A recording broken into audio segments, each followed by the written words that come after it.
We're here to make a new type of news. New insights, new styles, and new topics every day. We are Youth Generation. Making news just for you. It's December 29th here in Seoul. I'm Sin-Yoon, and you're watching News Generation. Joining me in the studio is Walter Lee. Lovely to be here. And today we have a very special guest. It's Yang Min-seok. Welcome, Min-seok. Yeah, hello, nice to meet you. I'm a big fan of Youth Generation, so nice to meet you guys. Nice to meet you. Nice to meet It's a you. pleasure having a fan here in the studio, and we'll explain why very soon. Now, both are here to speak on behalf of people in their 20s and 30s. As usual, let's start with our news feed, which covers different hashtags and news items that have been trending on social media over the past 24 hours. Russia has warned that it might take retaliatory measures against South Korea's export curbs. Moscow's foreign ministry spokesperson on Wednesday said Seoul's decision to expand its export ban list at the request of Washington was, quote, unfriendly. South Korea's trade ministry decided to add 682 items that will no longer be allowed to be shipped to Russia and Belarus. This includes heavy construction equipment and rechargeable batteries that may be used for military purposes. And moving on to the second one, from June, South Korea changed its age counting method. Before, Korea would consider a person 1 year old at birth and add 1 more year each January 1st. In other words, an infant born on December 31st would be considered 2 years old the very next day. But officials decided to conform to the international age counting system that adds a figure only after a person's birthday has passed. The Ministry of Government Legislation surveyed some 22,000 civilians and found that 89% of them followed this system. 7 out of 10 said they've already been counting their age this way, but at the same time, half of those surveyed said it felt awkward at first to do so because they were so accustomed to their original Korean age system.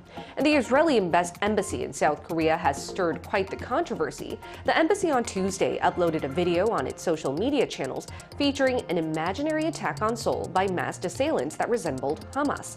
But Seoul's Ministry of Foreign Affairs demanded the embassy take the video down, as they said drawing parallels to the security situation in another country was inappropriate. The embassy did take the video down, but it has quickly spread over the internet.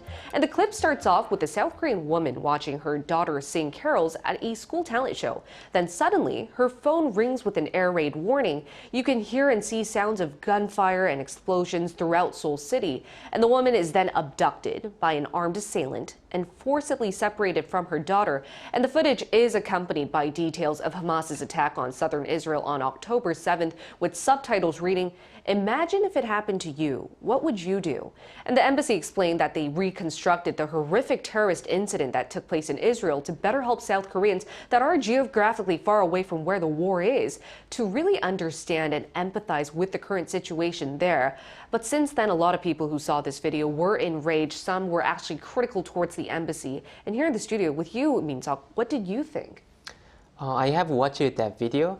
In my humble opinion, the way of expression is quite violent. So if they could have changed their way of expression, it could be better. But what I want to say is that whatever their intention was, war is never going to be justified. Exactly. War is never going to be justified. And I think a lot of people, including myself, who saw the clip, could really understand, even without having to see those graphics, we already know how dire the situation is over in Israel.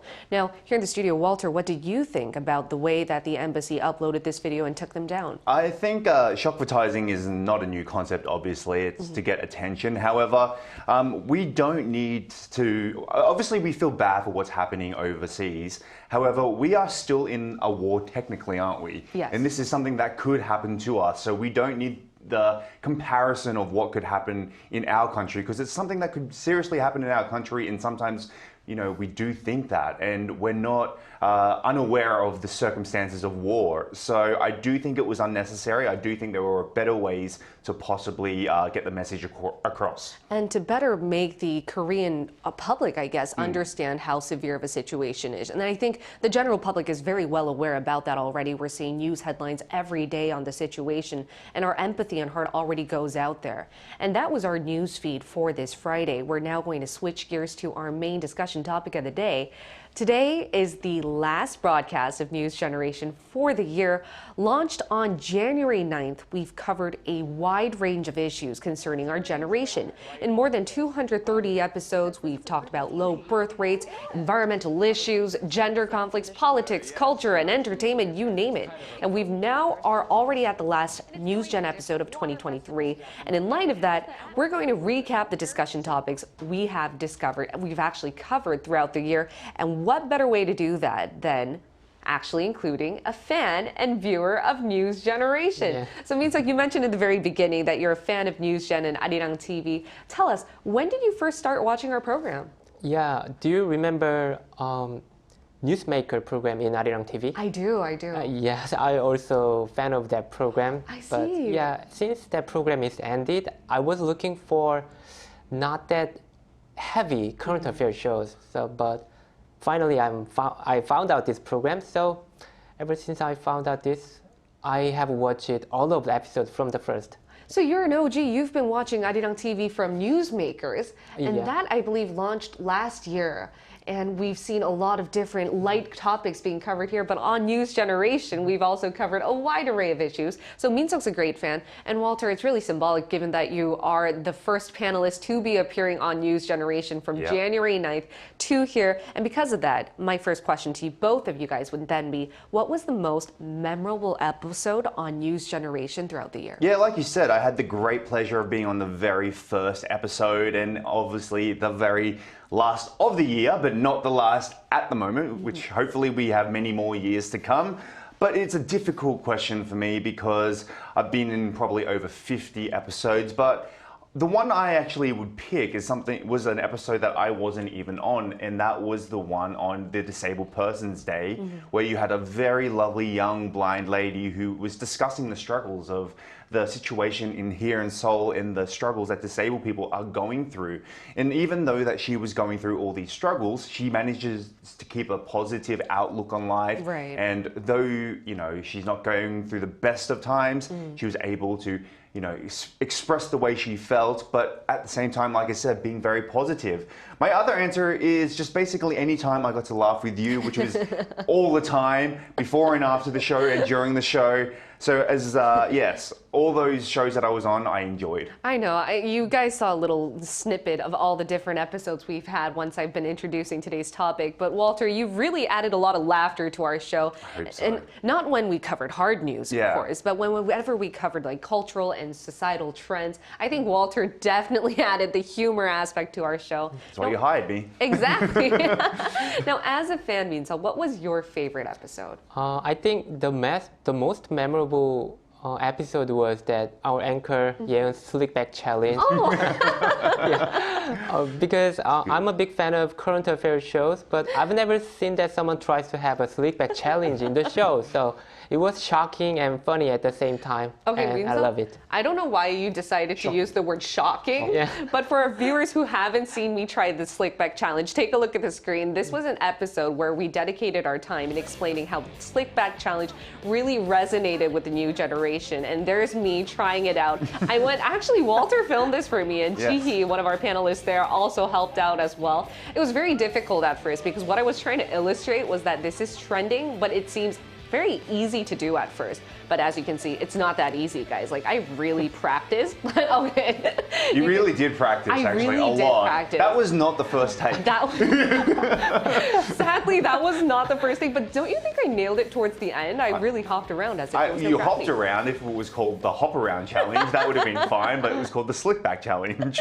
Yeah, so yes, thank you, Min-seok, for highlighting how that was your favorite episode of the year. No, but what you guys really mentioned accurately depicts the aim of our program. We're here to make a new type of news, talk about pressing issues and concerns of young adults. And looking back, then what were the main concerns that young adults here in Korea had in the year of 2023? Yeah, so the year of 2023 was quite interesting. So if we actually take a look at the screen in regards to what were the main things that people were worried about, we can find out that employment and career paths were the top amongst all the other sections that you can see there. Now, Obviously, a lot of people want to move away from their job or they want to get something with more money, so I completely understand. But what's quite interesting is that you'll also see dating, personal relationships, and also marriage on there. So there's a lot of interaction. Like, people are worried about how they perceive themselves with other people. People want to get into romantic relationships. People want to get married. Right. These are some things that we talked about. And I know that you and I, we personally talked about marriage a lot. We talked about dating. We talked about, obviously, the reasons why, which we'll get into later. But yeah, the main one was career path and employment. Exactly, and we're going to delve into these one by one, starting with career path and employment, finding the perfect workplace. I, for myself, can really relate to this issue as well. But what about you, Min-seo? Yeah, I was a designer from one of the conglomerate in Korea, but I quit it several weeks ago to follow my dream.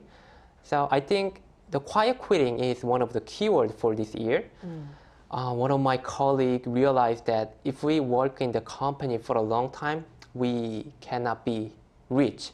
So, You can't save up. yeah, so finally we will become a middle of age, and then I'm afraid that what if I'm gonna open the chicken store without any preparation all of a sudden? So I decided that I have to prepare part 2 of my life before I'm 40. So I prepared to change my job for 5 years. Wow. And after work, I studied English and update my portfolio constantly. So the bottom line is that these days, MZ generation of around me are struggling for their self-development. I think that's a very key word that you mentioned. I think our generation, a good keyword that sums us up is we have that fiery passion to constantly want to self-develop. And another topic of interest that you mentioned, Walter, is dating. Dating always seems to be a hot topic of interest for millennials and Gen Z. Now, what were some main issues on the dating front here in Korea this year? Well, many of the young generation are either on the side of, not wanting to date because they want to, focus on their career path, as I mentioned earlier, something that is concerning many. Also, economic reasons as well. Traditionally, the male used to pay for dates, etc., and now we are having trouble just to keep and save money. Where on the other side, some people are maybe a little bit, putting their standards quite high, quite specific. A good example, and we covered this really early on in the year, is like the MBTI, right? Some people make prejudgments on people just based on their MBTI and never end up going out on an official date. There's also the concept of meeting naturally, meeting unnaturally, meeting anyone as well. So obviously meeting naturally is just like at a party or somewhere.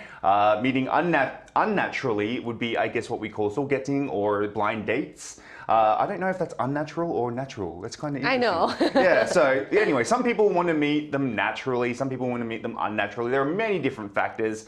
But, at this point, I think a really big reason, and I'll talk about it a bit later as well, is also just the money factor. The money factor obviously plays it. And as we mentioned before, there's so many different new terms that really encapsulates the dating trends here in Korea. There's amanchu, chamanchu, immanchu, and they're all acronyms of Korean, as you mentioned, Walter. You meet anyone, you meet someone naturally, or you just meet someone unnaturally, whether that be on blind dates. Now, Min-seo, what about you? Could you relate to the fact that a lot of people from our generation are interested in dating?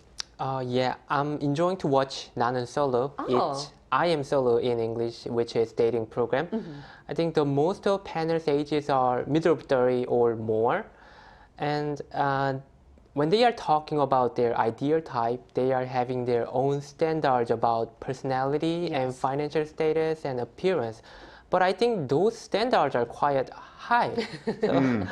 And mostly they are competent and they are in very stable position financially. And they are enjoying their hobbies and stable lifestyles. So if I were them, it's very hard to give up their stability. Exactly. Yeah, so what I think is that high standards by various lifestyles are affecting to delay their marriage. Exactly. And speaking of delaying marriage, that seems to be another pressing issue in our generation, but not just in Korea, around the world, apart from us having very high standards. And I think that's only natural given that we are living, especially in Korea, in better socioeconomic atmospheres. We know what we want, we have what we need, and that is why we naturally are navigating for higher things. What are some other factors that seem to be delaying marriage? I think a lot of our generation now are not looking at marriage as a must these days. A lot of people, like I mentioned, with relationships, they're looking at their career as something that they want to pursue rather than a relationship. They want to succeed. They want to follow their dreams. Also, again, we have to go back to money. It's not cheap to get married. It's not cheap, especially these days, to get a house. Exactly. But for, a conservative society like Korea, we have a long way to go before we reach to the point of where it's not considered taboo not to get married. Exactly. And speaking of house prices, do you have anything to say on that? Yeah, I think the most of problems are caused by expensive housing price. I heard that many couples want to start to their marriage life from enough space apartment. Right. It should be at least 24평, which means 79 square meter. But we know that our parents' generation started their marriage life from very, very small space, Right. or they were living with their parents. But younger generation doesn't want to choose what our parents' generation went through. This is made due to the delay of marriage age or society change or inflation. So I think we need to think about this issue from various point of view. I completely agree. And I also want to link this to the episode where we talked about how we don't feel like we're actual true adults yet. And that also has to do with our economic situation, but also the fact that we're living in a longevity society. We're seeing more years of life to come, so we still feel like we're very, very young children at times. Now, we asked our viewers what they were most concerned about this year, and here's what 3 of them had to say. Take a look at the screen. Let's start with Nuri. Nuri said, dieting. How could I resist the delightful fragrance of fried chicken? Floppily Flop Flop said, my biggest concern was the housing market and inflation. Rex said, my biggest concern for 2023 was stretching my income due to increasing prices and higher taxes, followed by the ongoing conflicts in Europe and the Middle East, affecting the global economy, also concerning incidents of COVID and pneumonia. Now, these are what our viewers had to say. And once again, Minseok, Walter, you guys are doing a great job representing our program's viewers and young adults in South Korea. But to add a global angle, we're now going to include a fellow millennial in our talks. Please stay tuned for our live interview.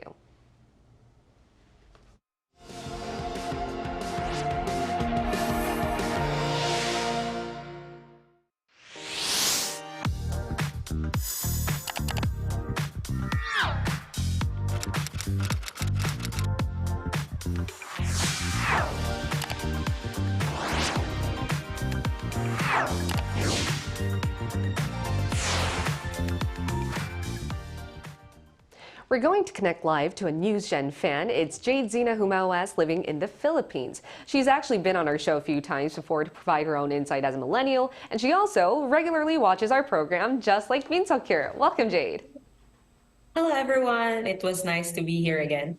All right, Jade, it is the last NewsGen episode of the year, and we've been dedicating our time to look back at the main issues we've covered so far. What was your personal favorite episode or issue on NewsGen? One of the most memorable episodes for me was the Zero Waste Challenge, where I had the opportunity to be the guest. This particular episode stand out because it allowed me to impart my knowledge and firsthand experiences on the topic. It was amazing to pass on my experiences and insights because not everyone recognizes the critical need to take care of our environment. And it was a chance for me to show how committed I am to making a difference. And that moment for me, it really meant a lot for me. That's excellent. And aside from that, was there any other news story or personal concern that took up your mind space in 2023? Throughout the year, balancing my academic studies, part-time jobs, and freelance work was always on my mind. Managing my time between being a student, a part-time employee, and a freelancer was quite a challenge. I worked as a play coach at a play school and also took on several drafting and research projects while being a student. It was exhausting trying to juggle everything, but thankfully I made it through the year despite the stress and challenges. And now, Minseok, would you like to ask the third question as to any hopes that Jade might have in the new year? Yeah, how did you try resolving this issue? I handle my time really carefully. I make sure my work commitments doesn't affect my study. So my work hours are in the morning until afternoon, living my nights first studying. Actually, I only have 2 work days a week, so that gives me ample time for studying and also for my personal tasks. So when it comes to freelance projects, I fit them in whenever I can, and that way I have enough room for revisions and let clients review the project. So when my schedule gets hectic, I always make sure to create a to-do list. It's my go-to method to stay on track and remember all the tasks that I needed to accomplish for the day. So despite the hustle, I always squeeze time for myself, for my family and friends, and of course, my time for God. And all of it, managing time well and staying disciplined are always crucial in handling this kind of busy lifestyle. Exactly, and I hope to see you continue doing that. And as you really eloquently explained, I think that's what our generation does. We're all about self-development, but at the same time, we know how to prioritize ourselves and really focus on what we need outside of work as well. Thank you so much, Jade. We're wishing you a happy new year and great job in 2023. Thank you so much, everyone. Thank you for this, and advance Happy New Year. Happy All New right, Year. Happy New Year.